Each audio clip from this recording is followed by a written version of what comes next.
5 ans viennent de s'écouler après l'inauguration de l'usine des fertilisants organominéraux FOMI par l'ancien chef de l'État burundais, feu président Pierre Nkurunziza. C'était le 17 septembre 2019. On ne voyait que de la joie et espoir dans les visages des Burundais en général et des agriculteurs en particulier qui commençaient à se procurer des engrais organominéraux capables de booster le rendement et partant rendre le sol cultivable. Dans son discours de circonstance, l'ancien chef de l'État, feu président Pierre Nkurunziza, a précisé que grâce à l'usine FOMI, le gouvernement venait de gagner des devises que le pays utilisait pour l'importation des engrais chimiques. FOMI rero irihinguriro ntabwo rituzaniye ifumbire gusa. La société FOMI ne nous amène pas les engrais seulement, elle nous amène le développement, elle nous amène la production, elle nous amène la lutte contre la famine, elle nous amène aussi la protection de l'environnement et la protection de nos devises qui étaient dépensées à l'étranger pour importer les engrais chimiques qui dégradaient peu à peu nos sols et notre environnement. C'est pourquoi nous remercions vivement cette noble société. Dushimiye by'umwihariko bivuye ku mutima ishyirahamwe naryo hinguriro FOMI.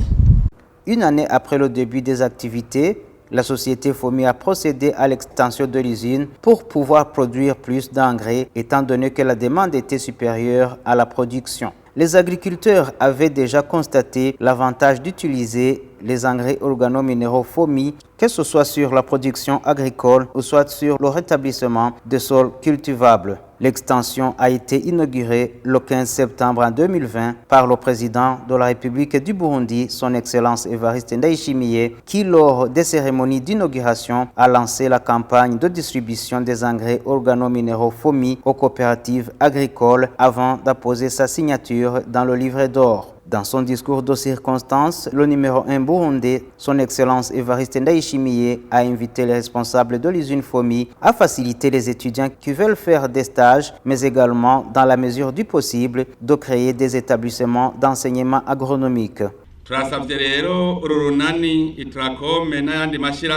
Nous demandons alors à l'ITRACOM et à d'autres organisations qu'à côté des embauches qu'ils octroient aux gens, de faciliter également les étudiants stagiaires et de créer les écoles d'application compte tenu des sections qui se trouvent dans les sociétés.